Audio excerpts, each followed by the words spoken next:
At 4:47 in the afternoon, I slipped through the service door of LaMarche and felt the usual punch of cold air and hotter resentment.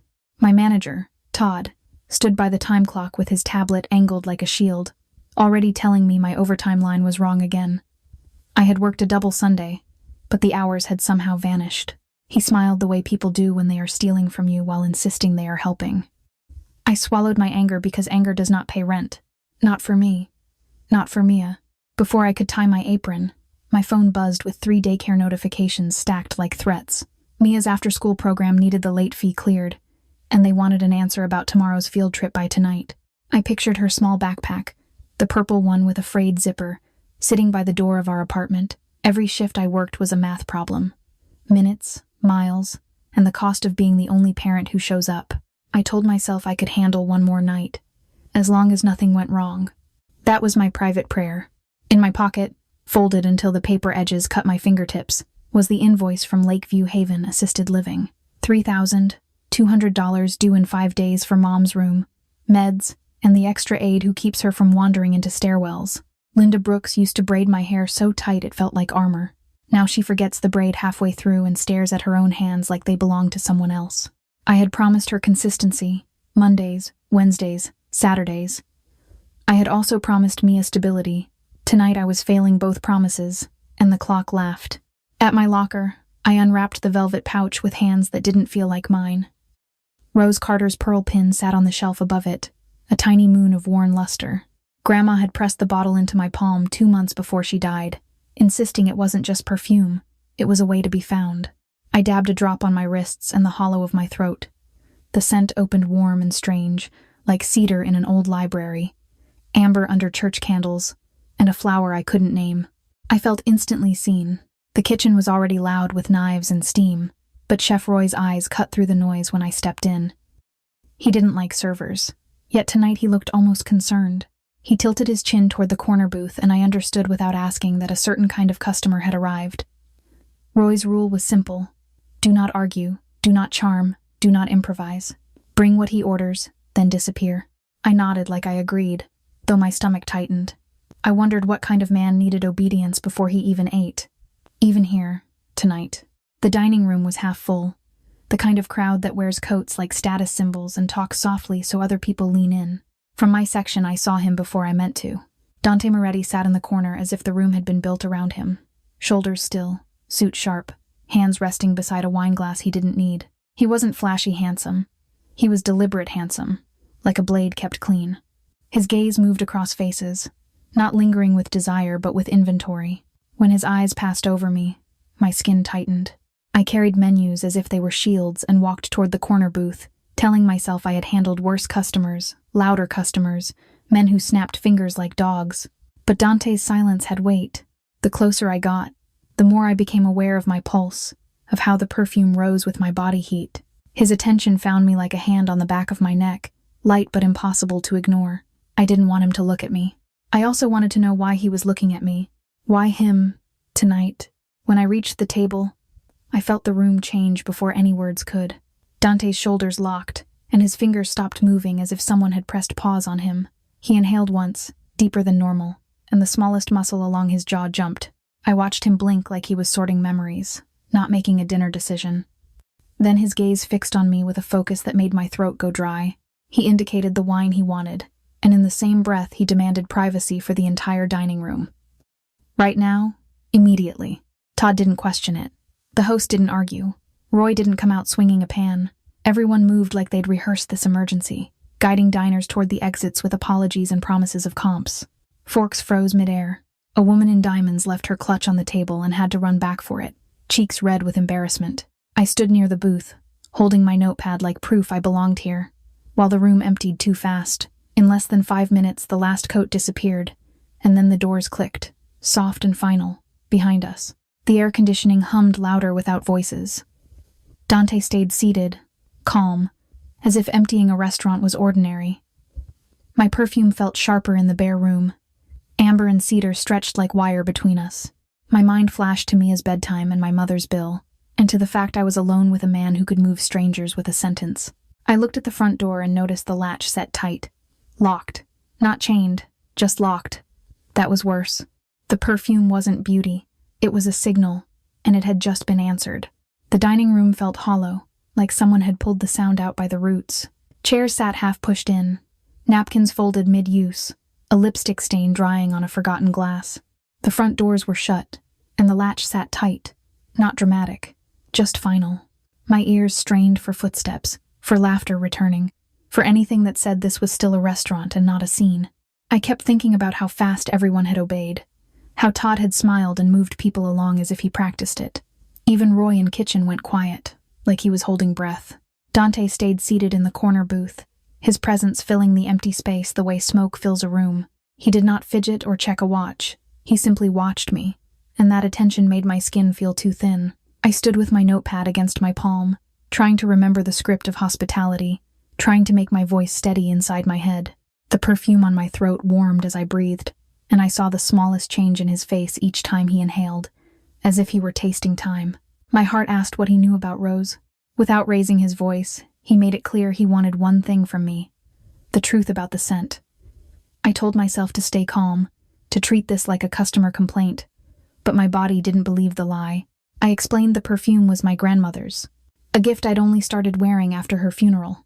I said her name, Rose Carter, and watched it land. For the first time, Dante's control slipped. His jaw tightened, his eyes went distant, and his hand curled once against the tabletop before he forced it open again. I felt the room tilt toward secret. I didn't understand why my grandmother's name could do that to a man like him. Rose had been stubborn and practical, the kind of woman who clipped coupons and still tipped too much. She had never warned me about a life that required empty restaurants and locked doors, yet her last days kept replaying in my mind. Her fingers pressing the velvet pouch into my hands, her whisper about being kept safe. Safe from what? Exactly. Looking at Dante, I wondered if my whole childhood had been built around a danger I never saw, by design, and it had teeth. Dante stood at last, moving with slow certainty, and crossed the room to the entrance. I expected a threat, a warning, anything loud. Instead, he unlocked the door and stepped aside, giving me a clean path out. The gesture should have felt like mercy, but it tightened my chest. If I could leave, why did it feel like permission instead of freedom? I sensed he believed the perfume had already done its work, that eyes beyond these walls had noticed me. Walking away wouldn't erase being seen. It would only erase answers. That thought made my knees soft and angry. He returned to the booth and placed a card on the table between us, neat as a verdict. The name Dante Moretti sat above a single phone number. No address, no company, nothing that could be questioned or Googled. I didn't reach for it right away. I watched his face, searching for any sign he was enjoying this. He wasn't smiling. He looked tired, like recognition had cost him something. The strangest part was that he didn't try to keep me there. He let the silence pressure me instead. He let my curiosity do the work, and it worked anyway. I slid the card into my wallet and made my feet obey. The dining room looked too bright without bodies, reflections jumping off empty glasses like eyes. When I stepped outside, Chicago air slapped my cheeks, cold and damp, smelling of river and exhaust. The street beyond La Marche was almost empty, the late-night quiet that makes your own footsteps sound guilty. I walked fast to my car, checking windows and corners like I'd learned a new language of fear. Behind me, the lock clicked again. Not a slam, just a soft reminder that what happened inside could follow me home. I was halfway to my car when my phone buzzed, sharp in the empty lot. Unknown number. My first thought was Mia, and the second was worse. Someone knew that. I opened the message and my stomach dropped. A photo of her from today, not posed, just caught mid-run. Hair slipping loose, lunchbox swinging. No caption, no threat, no demand, only proof that she had been seen. I spun slowly, scanning for a parked car, a silhouette, a tiny camera lens. Nothing moved except wind. My heartbeat filled the silence, loud enough to feel like a mistake. I couldn't breathe. I drove home, hands stiff on the wheel. Every light behind me looked like it had a purpose. At the apartment, I checked the locks, then slipped into Mia's room and watched her breathe until my throat loosened. She smelled like shampoo and crayons, like I still had something clean to protect. I set Dante's card on my nightstand. The photo on my phone sat open, glowing. Rose had promised the perfume would mean something. Now I knew what she meant. It was a signal. Signals get answered too. I couldn't pretend this was over. I didn't sleep. I investigated. Back home, the apartment felt too quiet. like the walls were listening. I left the hallway light on and checked Mia twice, once with my eyes and once with the baby monitor, even though she was 7 and hated that I still used it. Her chest rose and fell, small and steady. The photo on my phone burned in my palm. Dante's card lay on my nightstand beside my keys, as heavy as a weapon. I sat on the edge of my bed and listened for footsteps outside the door, for an elevator ding that would prove danger. Sleep was impossible, so I opened my laptop and made myself a deal. Facts first, panic later. I typed Dante Moretti into the search bar. Results came back thin, smeared with words like alleged and sources say. A couple of local articles mentioned a figure of interest connected to trucking companies and nightclubs.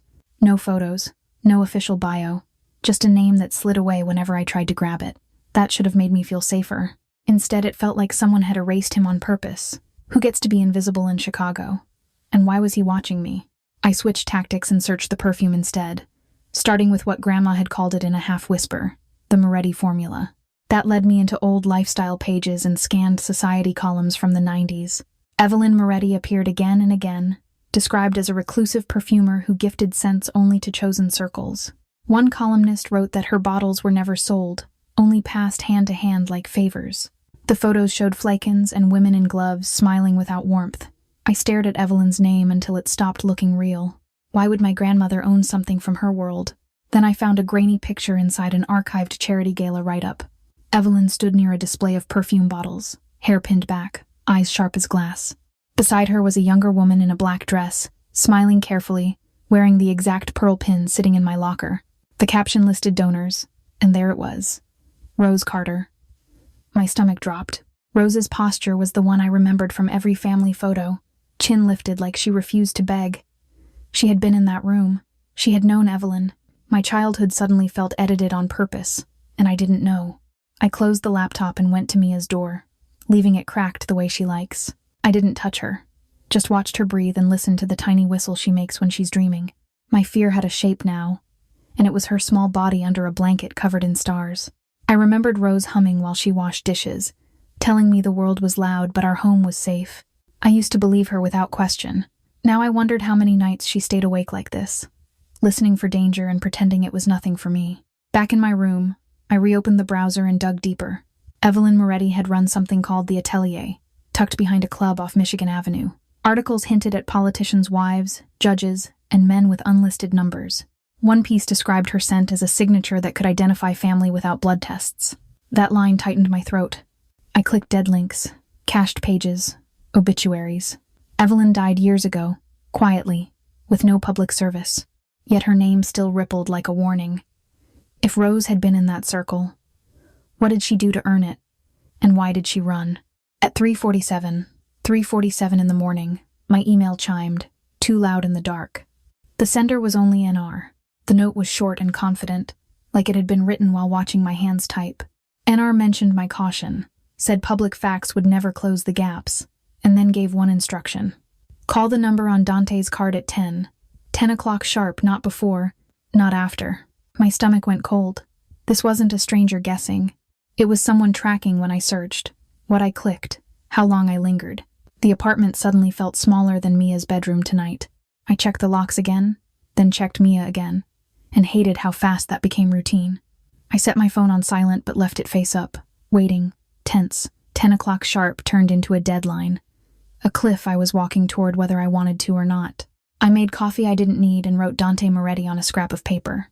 Then I wrote Rose Carter, then Evelyn Moretti, and drew a crooked line between them.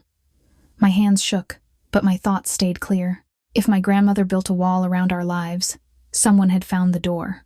Outside my window, the night stayed black, then thinned into that bruised blue before dawn. I never got into bed.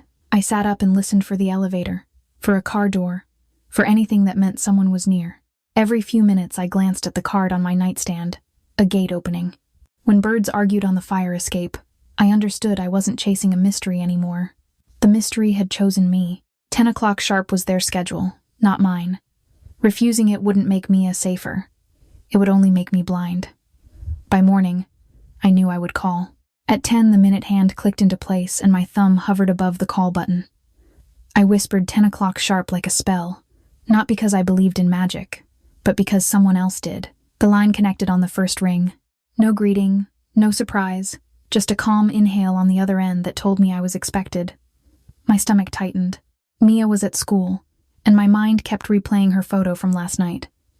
I asked myself who schedules fear with such precision, and why I obeyed.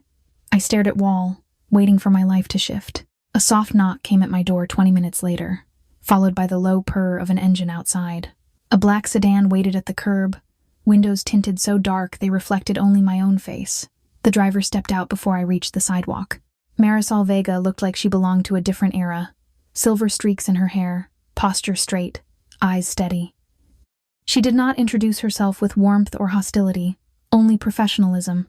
She opened the rear door and held it, as if this was not an invitation but a procedure. I slid in, clutching purse like armor. The car smelled faintly of leather and something clean, like hotel soap. As Marisol drove, the city blurred into gray shapes behind the tinted glass, and I could not tell if we turned east or west.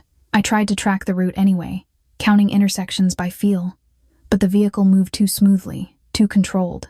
My phone sat heavy in my pocket, useless, because I could not risk calling anyone and leaving a trace. I thought of Mia's dismissal time, the teacher who would walk her to the gate, and my shame at not being there. Fear tightened my throat. After what felt like forever, we slowed near an iron gate set back from the road, half hidden by hedges trimmed to look natural.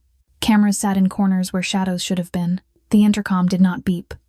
The gate simply opened, as if it recognized the car. Inside, the driveway curved through trees that blocked any view from neighbors. The house itself was not a mansion in the loud sense. It was stone and glass arranged for privacy, not applause. Everything about it said one thing. This place had been designed to keep people out and keep secrets in. Marisol led me through a side entrance into a foyer that swallowed sound. No echo, no clutter, just art chosen for calm intimidation. The air was warm and smelled faintly of coffee. We passed a corridor lined with books, then entered a study with 2 chairs facing each other across a low table.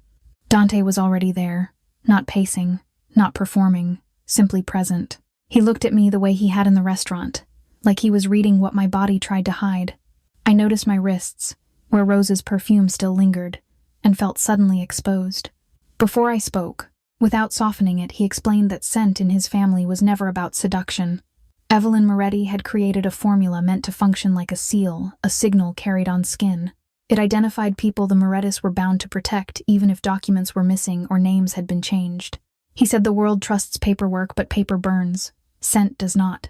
He told me the bottle Rose gave me was not an heirloom. It was a deliberate marker blended to be recognized by anyone inside his world. My mind kept still rejecting it, then circling back, unable to land. Rose Carter, he said, had carried that marker for a reason. Years ago, before I was born, she stepped into a situation that should have destroyed her, and chose to protect someone who could not be protected publicly. He would not name the person, only described it as a child and a debt, and a night when police reports told one story and truth lived somewhere else. Rose walked away with the scent and the right to be left alone. Hearing that, I felt my childhood rearrange itself.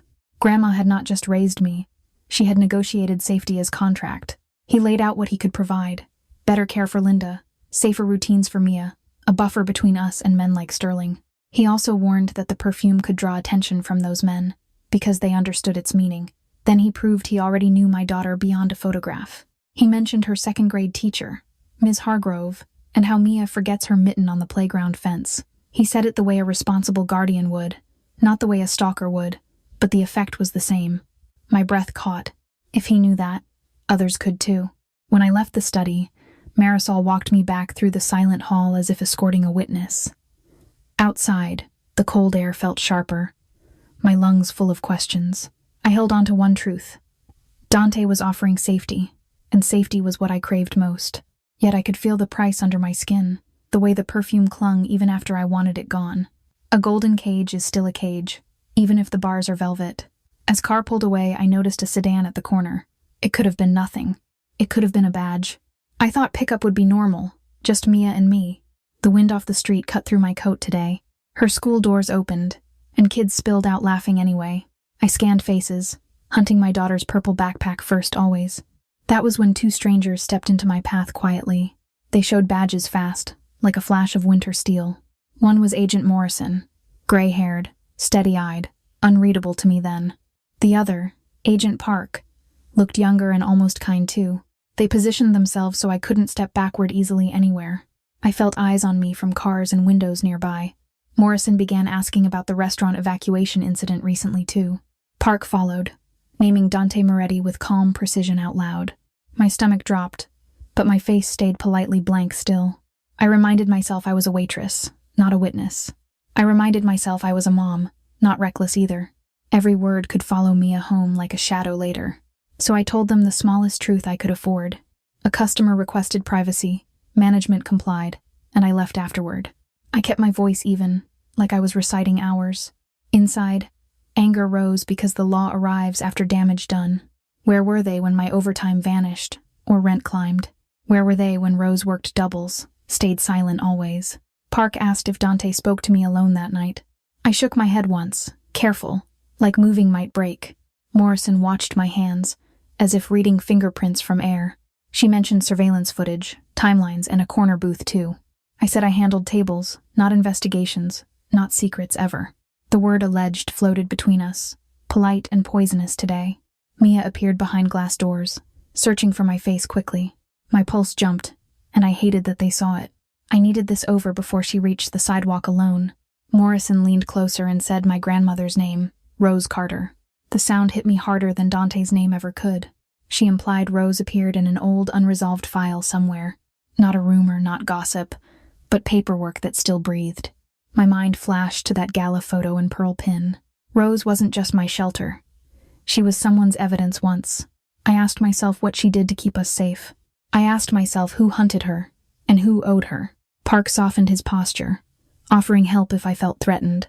But help sounded like a net, not a blanket here. They wanted me to confirm Dante's power with my words. They wanted me useful inside their version of the truth. I pictured Mia's hand in mine and chose small answers. I repeated that I served dinner, then went straight home. Morrison's eyes narrowed, as if measuring how far I'd bend. She handed me a card, suggesting I call with memories. I accepted it because refusing would look like confession too. Mia finally reached me, hugging my waist with relief hard. I smiled down, pretending nothing inside me had shattered yet. The agent stepped back, letting me leave, but not free. As we walked away, I felt their gaze on Mia. That anger burned hotter than fear, sharp and clean now. At the car, I buckled her seatbelt with shaking fingers. I kept checking mirrors, convinced someone followed our turn home. Rose's name echoed, turning my memories into questions overnight too. If the FBI found me here, who else could too? If Dante watched me, did he watch them watching me?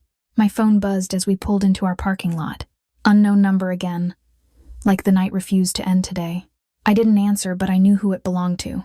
Consequences were arriving, and they already had my schedule set. I drove us upstairs, holding my smile together for Mia. Inside, I locked the door and stared at Morrison's card. Two worlds wanted me, and neither felt like safety now.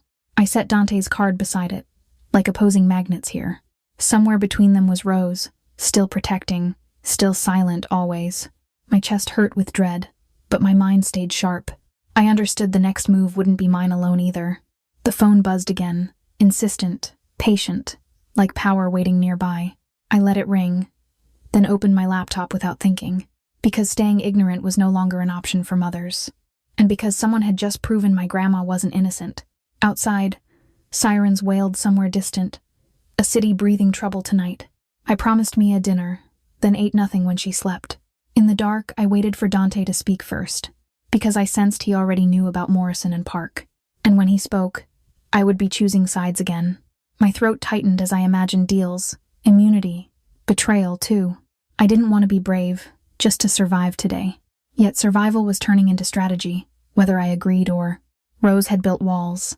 Now I needed doors and maps. The next morning felt like a courtroom with no judge. I knew Dante's offer was coming, wrapped as protection soon. I feared what it would cost, and still wanted it, because Mia deserved peace, and my mother deserved comfort too. I stared at the two cards, law and underworld together. Then my phone lit up with Dante's name at last. I inhaled, feeling drafted into a war I hated anyway, and I braced for the offer that wouldn't feel optional. By the time I got Mia upstairs and the deadbolt clicked, my hands still shook. I kept replaying the badges, the way Agent Morrison said Rose Carter like it was evidence, not a grandmother. I washed Mia's hands, warmed leftovers, nodded through her bedtime questions, and pretended my smile was normal. When she finally slept, I stood in the hallway listening for footsteps, for an elevator, for anything. The apartment felt like a fishbowl. Someone had proved they could find me anywhere, and I didn't know which side was closer. My phone lit up with an unfamiliar number, but I recognized the timing. I answered because ignoring it wouldn't erase it. Dante's presence came through the line without raising volume, the way a storm shows itself in pressure. He let me know he'd seen the agents before I could say their names. That knowledge sparked anger so sharp I tasted metal. If he could watch the FBI watch me, he could watch Mia too. I hated that part of me felt relieved, because relief meant someone else held the leash. He explained what my silence had already become, a message. To the government, it meant I was frightened, or loyal. Maybe both. To his enemies, it meant I mattered enough to pressure. I wanted to argue I hadn't chosen anything, that I'd only tried to protect my kid from questions. But he framed it like math, not emotion. Once agents put your name on paper, they keep returning. Once rivals smell leverage, they start bidding. I pictured Morrison's eyes and felt cornered again. So he offered a way to hide. The solution sounded clean on the surface. A forensic laboratory on the north side needed an analyst, someone to process evidence for private attorneys and insurance cases, work that stayed inside legal lines. My pay would triple what LaMarche bled from me, enough to stop counting groceries and start paying Linda's $3,200 bill without shaking. He also had a townhouse already arranged, quiet block, cameras tucked like eyelashes, neighbors who minded their business. He called it stability. I heard the other word underneath. Containment. He said Mia would be safer. I sat at my kitchen table while Mia's lunchbox dried on the rack and tried to decide who I was becoming. Part of me wanted to slam the door on him, to prove I could survive without a powerful man's help. Another part of me was so tired it felt ancient. I thought about my mother's trembling hands, about Mia asking why I work when other moms come to school events. Relief looked like oxygen. But oxygen can be addictive when you've been starving. I kept asking what it cost. Dante didn't romanticize it. He didn't promise love or forgiveness or a clean slate. He promised logistics, a contract, benefits, a security plan I wouldn't see but would feel. Marisol would handle the move, he said, and my old job would become a closed chapter. He made it clear I could refuse. Yet he also outlined what refusal looked like. More interviews, more surveillance. Mia's school becoming a stage for strangers. The door was open, but the hallway was full of traps. I wondered if Rose had felt this squeeze. That evening, as if the universe wanted to underline Dante's point, Evan Reed texted me. Mia's father hadn't asked about her in months, not since he vanished after a late rent argument and a broken promise. Now his message was cheerful and urgent, full of talk about stepping up and shared custody and being a real dad. My skin prickled. Evan never moved without a push. I pictured Caleb Sterling's smooth smile from my research notes and felt sick. Someone was feeding Evan lines, and my daughter was the prize. I didn't respond to Evan. I set the phone down like it was infected and opened the envelope Marisol had delivered earlier. Job offer letter. Start date. Non-disclosure that looked ordinary but tasted like warning. The salary number made me dizzy. Not because it was obscene, but because it was enough. Enough for Linda's medication changes. Enough for Mia's field trips without late fees. I signed with a pen that felt heavy. As the ink dried, I felt my independence loosen, the way a ring slides when hands go cold. After I signed, Dante sent a final note through Marisol, not affectionate, just procedural. He wanted me at his house for a formal dinner within days. He said it was time certain people understood where I stood, because confusion invites experiments. The thought turned my stomach. I imagined a table of polished strangers measuring my value like currency. I also imagined walking back into my old life, waiting for the FBI to corner me again, waiting for Sterling to use Evan as a battering ram. I chose the cage today. That night I watched Mia sleep and tried to memorize her face, the stubborn line of her brows that matched mine. I told myself I wasn't selling my soul, only renting safety. Still, I felt Rose's perfume on my skin like ink that wouldn't wash off. Somewhere, Agent Morrison filed my name. Somewhere else, Sterling prepared his next move. In between stood Dante, offering shelter with rules attached. Before dawn, I made one promise. At that dinner, I would listen hard and learn who smiled at me like hunger first. That evening, I dressed the way I used to for job interviews. Not dates, because this wasn't romance. It was survival. Mia sat on my bed doing spelling, watching me tug on a simple black dress like it could hide the shaking in my hands. I brushed my hair smooth, pinned it back, and dabbed concealer over the exhaustion under my eyes. In the mirror, I looked like a version of myself with fewer bills. I kissed Mia's forehead, promised I'd be back before midnight, and felt the lie sting. Then I slipped pearl pin into my purse for luck. Marisol arrived early and inspected me the way a tailor inspects seams, not to judge, but to prepare. In the car, she spoke softly, reminding me that dinners like this were negotiations disguised as hospitality. I should listen more than I spoke, she said, and watch the hands, not the mouths. Compliments were probes. Jokes were knives wrapped in velvet. If someone asked about my work, I should keep it broad and boring. If someone mentioned Mia, I should smile and give nothing. The safest sentence tonight would be the shortest one. I nodded already, counting exits, eyes, and cameras. Dante's house looked quiet from the street, but the quiet felt engineered. A gate slid open without sound, and the driveway curved behind hedges that hid everything worth seeing. Inside, the air smelled of expensive soap and coffee, clean enough to feel intentional. The dining room held one long table set with crystal and silver. Not flashy, just exact. Security moved like furniture, present but forgettable. The guests arrived in pairs and alone, each one dressed like consequences were negotiable. I took my seat and tried to breathe through the perfume clinging to my skin. Clinking glass sounded measured tonight. Dante entered last, and the room adjusted around him like gravity. He touched my chair lightly as he passed, a small claim that made my shoulders stiffen. When he presented me, he didn't offer a story or soften edges. He simply placed me within his name, under his protection, as if that was enough context for anyone who mattered. The change was immediate. Smiles became careful. Questions became polite. Even laughter seemed timed, a way to show approval without revealing fear. I realized I wasn't being welcomed. I was being evaluated. I felt my motherhood like a target, and visible. Courses arrived in perfect intervals, and conversation flowed in circles that never touched the center. People spoke about shipping delays, neighborhood redevelopment, and new partnerships, but their eyes tracked Dante's reactions more than the food. I learned fast that a pause could be a threat, and a compliment could be a request for debt. When someone joked about the weather, the others laughed a beat late, waiting to see if it was safe. I kept my hands folded and listened for what wasn't said. Names, places, methods. Silence did the loudest talking. I wondered if Rose survived rooms like this. Caleb Sterling arrived late, as if time bent for him too. He wore charm the way other men wore cologne, strong enough to announce him before he spoke. He leaned toward me with practiced warmth, praising my brains, hinting that women like me shouldn't stay small. He asked about the lab Dante was building, about what I saw there, about whether I liked being trusted. His attention hovered on my left hand, then my throat, then my face, as if cataloging ownership. When he mentioned Mia with casual sweetness, heat crawled up my spine. Aftershave crowded me. I wanted distance. Before I could answer anything, Dante shifted his chair closer, not touching me, but narrowing the air Caleb had claimed. His voice stayed low, his expression calm. Yet the room recognized the warning like a scent.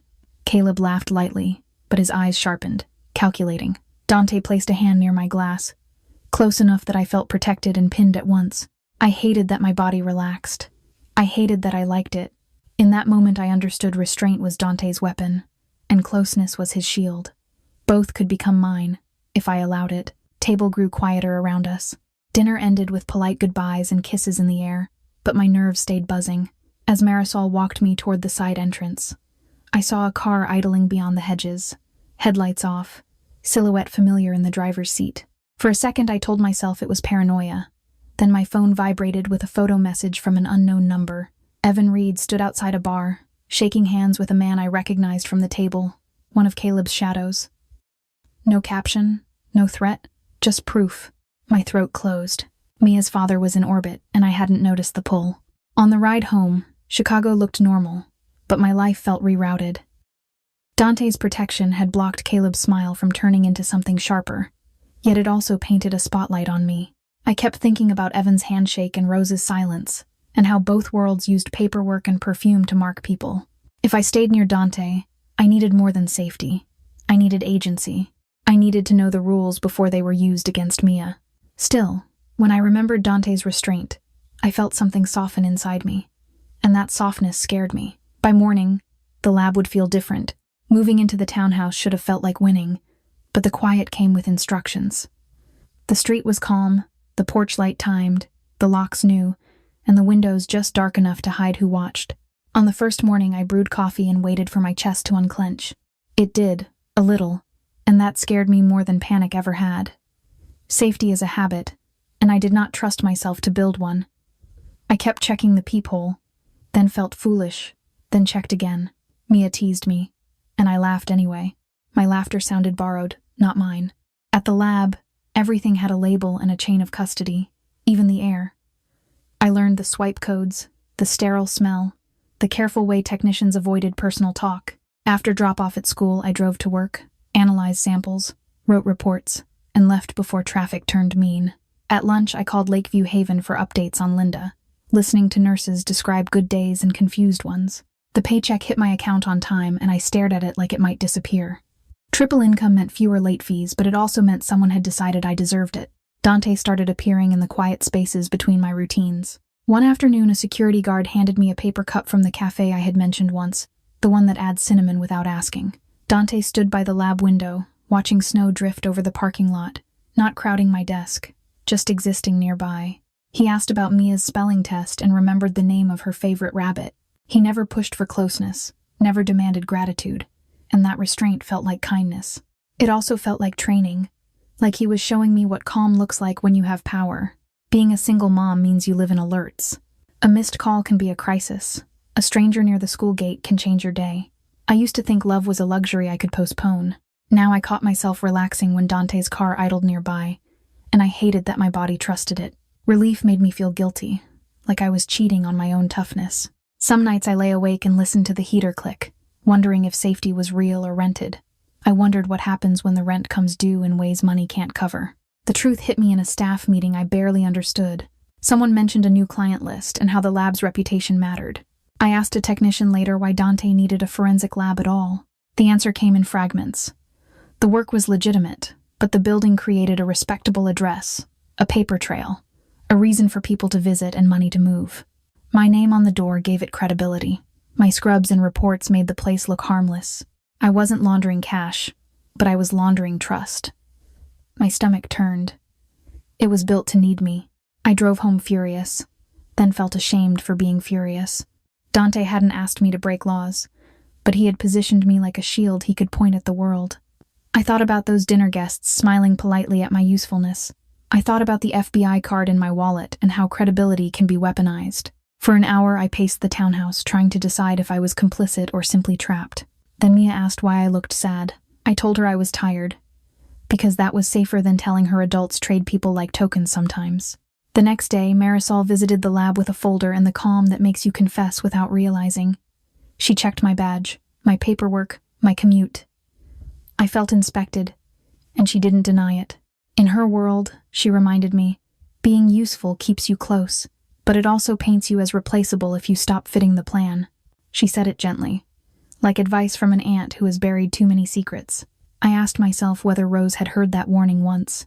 Marisol's eyes softened when she mentioned my mother, then hardened when she mentioned Sterling's name first. That night I sat at my kitchen counter with my laptop closed, imagining what Rose would tell me if she could. I wrote rules on a sticky note. Mia first, Linda second, my conscience always. I decided I would not be anyone's decoration, and I would not let fear make my choices invisible. If Dante wanted me near his world, he would have to accept my boundaries, not just my usefulness. I would learn the legal lines and hold them like rails. Outside, the wind rattled the gutters and my phone stayed too quiet to trust. Something was coming. Soon. I checked Linda's voicemail before bed and saw nothing, which should have calmed me. Instead, it made me think of all the nights I'd waited for a call that meant decline. I packed Mia's lunch, laid out her clothes, and tried to pretend tomorrow was ordinary. Dante's coffee cup sat in my trash, proof of care and control. I kept asking myself if he was caring or managing. Maybe both. When I turned off the light, my phone buzzed once, then stopped. I lay frozen, listening. In the silence, I understood the universe never lets peace last. It always tilts. The call came while I was packing Mia's lunch, folding the napkin around her sandwich the way she likes. Lakeview Haven's number flashed, and my body knew before my mind did. A nurse's voice filled my ear with practiced calm, telling me Mom had fallen in her room, and that the fall looked small, but her confusion did not. I heard the words and felt the floor tilt, My hands went numb around the lunchbox. Mia asked why my face changed, and I lied, saying Grandma just needed me soon. I grabbed my coat, counting minutes like they were oxygen. I called my neighbor, Mrs. Daly, to meet the bus, then texted my supervisor at the lab that a family emergency had erupted. My fingers moved faster than my thoughts. Mia wanted to come with me, wide-eyed and brave, and I hated that she'd learned bravery from my panic. I promised her pancakes for dinner and made it sound casual. In the car, I drove too fast and too careful at the same time, checking mirrors, watching crosswalks, praying no one would stop me. Every red light felt personal. I kept hearing Rose's old promise safe for us both. Lakeview Haven smelled of lemon cleaner and warm plastic, the scent of people being kept alive by schedules. The lobby was quiet, except for a television murmuring daytime news to no one. A receptionist slid forms toward me, and I signed without reading, my signature turning sloppy. Fluorescent lights flattened everything, even grief. Down the hall, I passed framed photos of smiling residents at craft hour, and the cheerfulness made my throat ache. A staff member walked me to Linda's room, speaking gently, but I barely heard. My heart kept asking one question. How much time did we have left? Mom was awake, but not present. Her gaze slid past my face as if it belonged to a stranger in the doorway. A bruise bloomed on her forearm, and her fingers worried the blanket in tiny, restless circles. I sat beside her and took her hand, feeling how light it was, how the bones seemed sharper than memory. She tried to speak, then drifted, then came back with a frightened sound that broke me in half. I wanted to rewind life too before this morning, before Perfume, before men like Dante. I just held on and breathed for her still. Dr. Patel met me in the hallway with a chart pressed to his chest. He explained the fall had triggered a cascade, not dramatic, just irreversible, and the staff had noticed a rapid drop in cognition. He described adjusting medication, adding safeguards, and monitoring swallowing, all in a voice trained to be kind. Then he said we needed to talk about comfort-focused care, about planning for dignity instead of recovery. I nodded like I understood, but my brain kept snagging on one thought. I had paid for time, not salvation. The paperwork felt heavier than any bill I'd carried. In the bathroom by the nurse's station, I finally let my body shake. I pressed paper towels to my mouth to keep my sobs quiet, because I didn't want Mom hearing the sound of my surrender. I stared at my reflection and saw the same stubborn jaw Rose had, the same exhaustion Linda wore. My phone was in my hand before I decided anything, thumb moving on muscle memory to Dante's number. I hated myself for it, and I needed it. When he answered, I couldn't form sentences. Only the fact. Lakeview Haven. Now. I washed up and went back. Dante arrived as if the building belonged to him, yet he moved softly, asking permission with his eyes instead of his voice. He pulled a chair beside mine and sat without touching me, close enough that I felt less alone. He didn't offer promises or speeches. He just stayed, steady as a wall, while my grief ran out of places to hide. At one point, he slid a bottle of water toward me and waited until my hands stopped trembling. The quiet between us was strange comfort, like a blanket laid over broken glass. His silence was safer than advice. For a brief moment, Linda's eyes cleared and she looked at me like my mother again. Her gaze slid to Dante, then to my throat where Rose's perfume clung. She inhaled and something inside her tightened with recognition, sharper than confusion. Her fingers squeezed mine, suddenly strong, and her mouth shaped a warning she had carried in silence. She didn't give details, released one name like a flare. Sterling. The word rang in the room. Dante's stillness shifted into anger. I understood then that Rose hadn't protected us from sickness and poverty. She had protected us from a man once. The perfume on my skin stopped feeling like memory and started feeling like a beacon. If Linda could name Sterling through the fog, then Sterling could be close enough to hear our names too. I pictured Mia at the school gate and felt my fear harden into something sharp. Dante stayed beside me, silent, scanning the dark. I wanted to demand Rose's whole story, but my throat wouldn't work. When Dante suggested we talk somewhere private, somewhere the city couldn't listen, I nodded. I understood the underworld had reached my family, and the next move would come fast very soon. I left Lakeview Haven with my eyes dry and my throat raw, because crying in hallways had started to feel like paperwork. Dante did not ask if I wanted to go. He simply offered air. Marisol's car took us south to a quiet marina, past streetlights and storefronts that looked normal from a distance. I kept seeing my mother's hand squeezing mine, and hearing that single warning, Sterling, like a match struck in darkness. I wanted to run home to Mia. Yet I also needed one place where the city could not listen. My lungs begged before I broke again. The boat waiting at the dock was small, clean, and ordinary on purpose, painted a dull blue that disappeared against water. No champagne, no flashing name, just a steady engine and a cabin with warm lights. Dante checked the lines himself, then motioned me aboard with the patience of someone who knows fear has its own pace. As we eased away, Lake Michigan swallowed the marina noises, and the city turned into a ring of distant glitter. Wind stung my cheeks.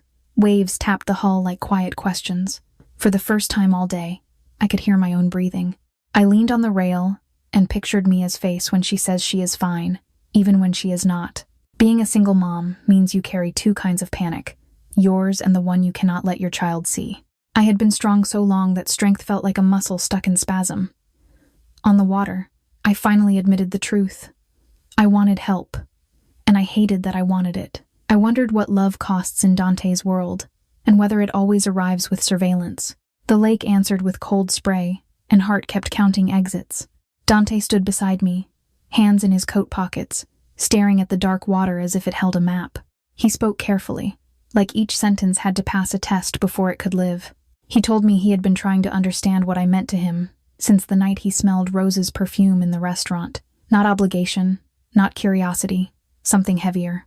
He said he could not offer a normal future because his life was built on enemies and consequences. What he could offer was loyalty, protection, and truth. Even when truth hurt, I listened, barely breathing.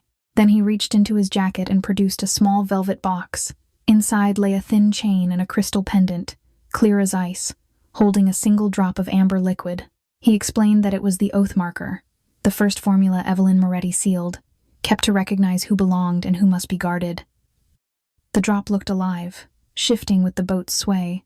He placed it in my palm, not fastening it, letting me choose. I felt Rose and Linda and Mia like 3 weights on my ribs. I asked myself if this was a gift or a collar. I didn't cry. I didn't smile. I held the pendant and let my thoughts run through every consequence. Part of me wanted to trust him, because he had shown up in my mother's room without demanding anything. Part of me wanted to run because men like him attract men like Sterling.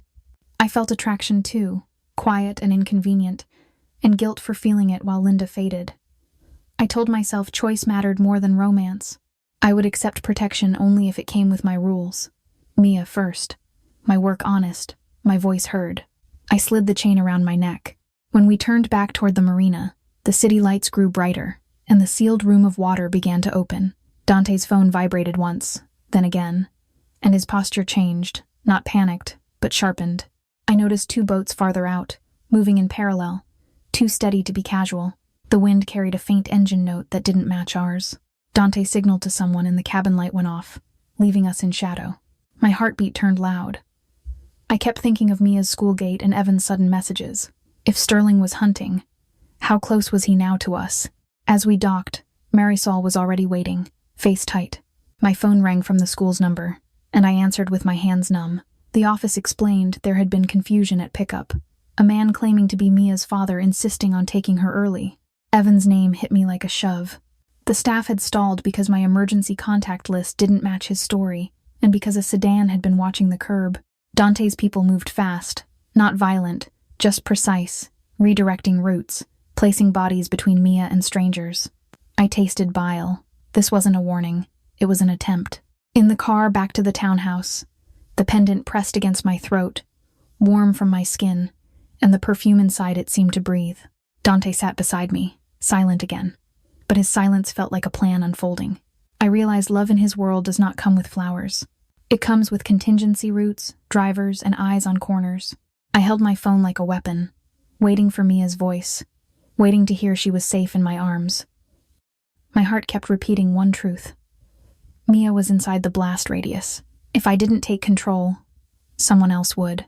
When I reached Mia's school, the parking lot looked ordinary, but the office door was locked. A staff member guided me through a side entrance while another held Mia behind the counter. She was pale, clutching her backpack, asking with her eyes if she'd done something wrong in there alone. The principal said a man claimed to be her father and demanded an early release. Evan's name wasn't on the updated list, so they stalled, and someone outside photographed the scene. Dante's driver arrived first, rerouted us, and Marisol followed, eyes hard, voice quiet. I held Mia's hand whole way. Back at the townhouse, I checked windows, counted locks, and watched Mia drink water like it was proof she survived. My tolerance for danger no longer mattered. If Sterling could reach through Evan, he could reach through anything. I decided no man would barter my child again, not even indirectly. The next morning, a courier delivered a custody petition to my door, stamped urgent, citing instability, questionable associates, and alleged endangerment. Attached were screenshots of my car near Dante's gate, and a blurred photo of Mia at pickup. Sterling never signed it, yet his fingerprints were everywhere in its timing. Dante's face turned flat when I showed him the packet. I could feel his instinct to answer force with force, to make Evan disappear, to make Sterling regret breathing. I stopped that path before it opened. I told him I would not become his excuse to break the world again. Instead, I asked for the evidence Sterling wanted to weaponize. The petition referenced a lab report number from my workplace, implying I mishandled a case. That was a mistake. I pulled the record and saw the chain of custody timestamp didn't match our system logs. Someone had inserted a duplicate file overnight. Our software records every access by badge ID. The duplicate file had no badge trail, only a manual upload through a guest network. I printed the audit sheet, saved screenshots of the metadata, and asked the compliance officer to certify the log. It wasn't revenge. It was proof for Mia. Dante offered lawyers, and this time I accepted. But on my terms. We filed an emergency response showing the petition relied on falsified lab material. The clerk requested documentation, and my logs closed the gap. Sterling's leverage cracked because he needed the court to believe I was reckless. I wasn't. That afternoon I met the school counselor and updated every contact form. Mia learned a new password she could ask any adult, and she practiced it like spelling. Marisol arranged an escort that looked like a parent volunteer, not a bodyguard. I hated needing it. I loved that it worked. Sterling answered through lawyers, pretending concern for Mia while hinting I had been manipulated by criminals. The letter tried to scare me into withdrawing my response. I sent back the lab logs and a sworn statement from compliance. Paper met paper. His threats lost oxygen when they couldn't survive daylight. Dante watched me build this defense, and finally asked what I needed from him. I told him to stay close, but not above me, and to stop treating my life like a mission. He listened, jaw tight, then nodded once. It wasn't romance. It was an agreement between adults today. Evan showed up outside my townhouse, looking smaller than his texts. He admitted someone promised cash if he pushed the pickup stunt. I didn't scream. I told him Mia was not currency. He could cooperate with a supervised plan or disappear. He chose the plan, and I kept the paperwork. One evening, Agent Morrison called to request a brief update on the custody scare. I gave her only the plain facts I could prove, and she sounded frustrated, not surprised. I understood then that my file would never close completely, but I also knew Sterling's clean story had cracks now. In the weeks after, I visited Linda every other day, learning palliative care as a language of mercy. Mia brought drawings and read aloud, and sometimes Mom smiled like she remembered the shape of us. I kept the pendant tucked under my shirt, a promise I could touch without explaining.